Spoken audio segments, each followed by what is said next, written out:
1, 2, 3, go.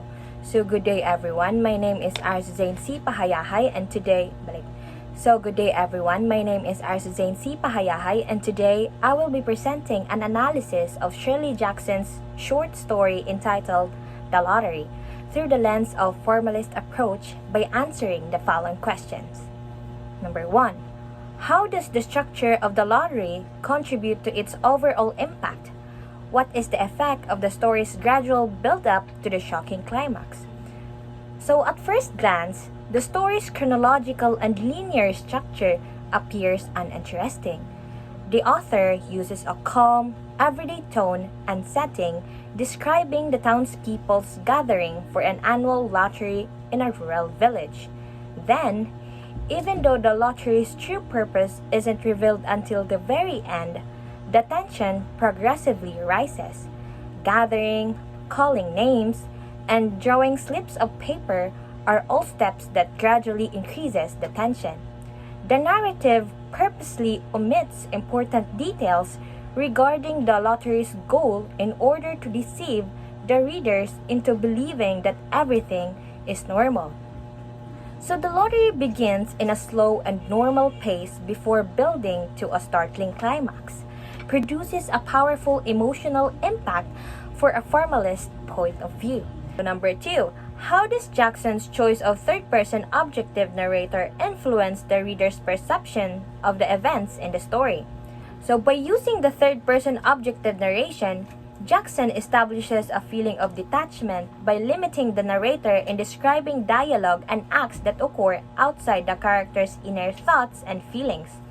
By being unable to access to the character's thoughts, the reader is left in the dark and experiences the same bewilderment and interest as the villagers because they are not given access to the character's mind. The suspense is increased by this careful, slow progression of events, making the final revelation more impactful. From a formalist perspective, this narrative distance adds to the horror of the story, as the reader is forced to witness the brutality of the lottery without any emotional guidance or context. The next question would be number 3. So, in what ways does the setting of the small village enhance the themes and atmosphere of the lottery? So at first, the quiet village setting portrays a charming, tightly connected society and also symbolizes a place where traditions are passed down and followed without question, which stand in contrast to the lottery's violent and horrific conclusion. The setting helps establish a sense of stagnation wherein the village and the lottery continues year after year without question. The setting reflects the larger theme of unquestioned tradition and how isolation can allow harmful practices to persist. Since the terrible conclusion seems out of place in such a calm setting, the formalist viewpoint emphasizes how this contrast Since the terrible conclusion seems out of place in such a calm setting, the formalist viewpoint emphasizes how this contrast between the everyday setting and the exceptional violence heightens the reader's shock. Together with the village's isolation and sense of normality, the contrast between the peaceful scene and the tragic event heightens the shock at the finale and helps readers to understand the dangers of unquestioning traditional values. Number 4. What are the key symbols in the lottery and how does they contribute to the story's deeper meaning? Consider elements such as black box and slips of paper. So the key symbols in the story were the black box, the slips of paper, the stones, and the lottery itself. Symbolizes custom and blind adherence to practices that has already been lost its original meaning. So the black box's shabby state represents the blind adherence to old tradition. The fact that the villagers won't replace the box in spite of its deterioration represents their unwillingness to question or change their custom regardless of how foolish or dangerous they may be. So the idea of blind tradition is embodied by the black box, which demonstrate how customs can endure long after their meaning has diminished or torn. So the second one would be the slips of paper, more specifically the one with the black dot, stand for fate and the arbitrary nature of violence. So the story illustrates the unpredictability of the lottery's brutality by showing how the villager is equally at risk of being selected. So the slips of paper emphasizes how these seemingly insignificant, tiny mistakes have enormous consequences that could mean the difference between life and death. So this supports the notion that the villagers are passive participants in a cruel act because of their mindless adherence to tradition. Transition from wood chips to paper emphasizes a move towards efficiency and emphasizes how the lottery has turned into a cruel, mechanical process. Another important sign is the stones that the kids gather at the start of the story.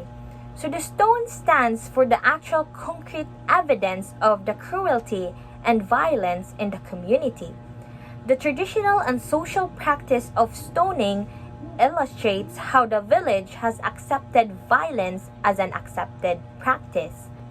The story's criticism to social conformity and tolerance to violence is further supported by the villagers' willingness to participate in this brutal ritual, which includes children.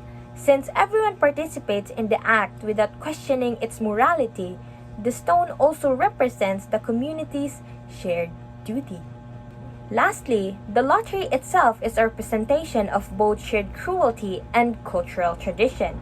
The ritual serves as a metaphor for how cultures can continue under the pretense of tradition, even when those customs have lost their intended meaning. The randomness of the victim selection reflects the randomness of human suffering when society follows tradition without questioning them. This element supports the ideas of societal conformity, mindless tradition, and the arbitrary nature of violence. The story's deeper significance is developed through the deliberate positioning of these symbols, which show how ritualistic activities can dehumanize individuals and desensitize them to violence. Number 5. How does Jackson use foreshadowing throughout the story? Identify specific examples and analyze their significance. So early in the story, the children were described collecting stones and stacking them. This appears to be a harmless conduct at first, but it soon becomes obvious that the winner of the lottery will be stoned using these stones. The stones, a simple yet terrifying symbol, thereby established the tone for the violent ending and suggested that something evil lurks beneath the surface of this seemingly normal day. Also, the black box, a symbol of tradition, is described as old and worn, with the villagers showing reluctance to replace it. So this detail foreshadows the villagers' blind adherence to the lottery despite its outdated and destructive nature. In addition, when Tessie first arrives, her playful demeanor is evident as she jokes that she nearly forgot the lottery. So this foreshadows her inevitable fate as the victim and stands in opposition to the dark and menacing tone that follows. Tragically, it is hinted that she will be chosen because she is the last to arrive and shows a lack of knowledge or concern by dismissing the lottery. This minor element gives the narrative a dramatic irony since the reader learns that Tessie's easygoing demeanor conceals the terrible outcome that awaits her. These clues, though seemingly insignificant at first, gain meaning as the story progresses, making the foreshadowing an integral part of the story's structure and impact. Number 6. How are the characters in the lottery developed and what do their actions and attitudes reveal about human nature and societal norms? Of the story, Tessie Hutchinson seems carefree, showing up late for the lottery and treating it like any other ordinary day. But when she is chosen as the lottery victim, her perspective completely shifts and she cries, "It isn't fair!" Tessie's transformation from obliging participant to frantic protester highlights a fundamental feature of a human nature wherein people frequently blindly adhere to social norms until they are directly threatened by them. The next would be Old Man Warner, the voice of tradition and opposition to change, and the village's oldest resident and a firm advocate to the lottery who calls everyone who questions it fools. So Jackson explores how human nature clings to old tradition through Warner, even when they are no longer reasonable or relevant. Despite its obvious harshness, he rejects the idea of doing away with the lottery because he sees it as vital to the village's future. Warner's character serves as a metaphor for how cultural norms are often preserved through the unquestioned belief in tradition, even when those norms are harmful. And the last one would be Mr. Summers, the one who conducts the lottery. He is presented as a well-liked member in the community. His function as the mastermind of the cruel ritual lies in the opposition to the warmth and leadership his name conveys. He is characterized as being optimistic and professional, conducting the lottery as if it were just another civic obligation. His persona stands in for the leaders who blindly perpetuate damaging customs, illustrating how those in positions of authority can preserve harmful social norms. His composed manner and systematic approach to the lottery demonstrate how the society can normalize violence while disguising it as a tradition. Number 7. How does Jackson employ irony in the story, and what is its effect on the reader's understanding of the central themes? So the primary form of irony in the story The Lottery is situational irony, which occurs when there is a sharp contrast between expectation and reality. So the word the lottery alone is a positive connotation because winning prizes is usually the primary form of irony in the story The Lottery is situational irony, which occurs when there is a sharp contrast between expectation and reality.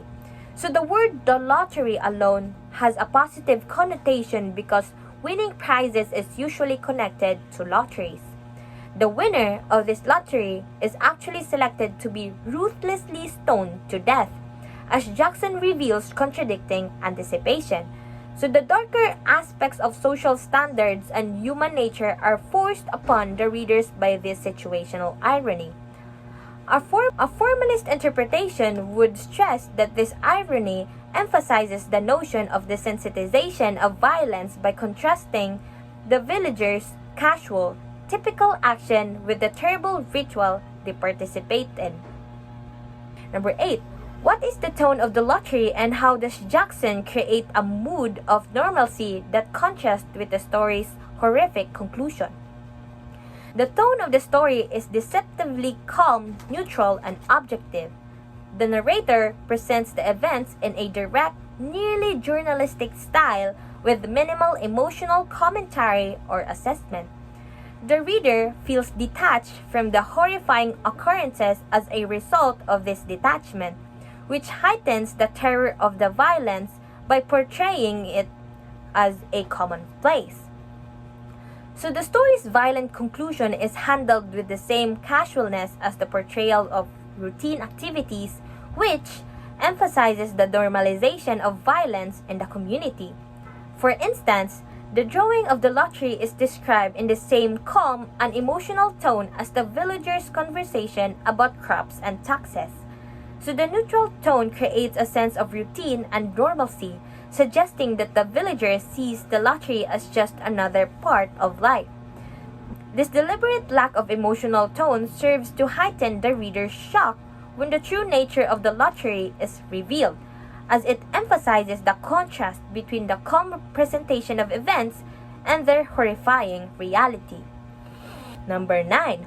What are the major themes of the lottery, and how are these themes developed through the story's formal elements such as plot, setting, and characterization? The destructive power of unquestioned traditional values and power of conformity and the fear of standing out or challenging societal norms are one of the lottery's main themes.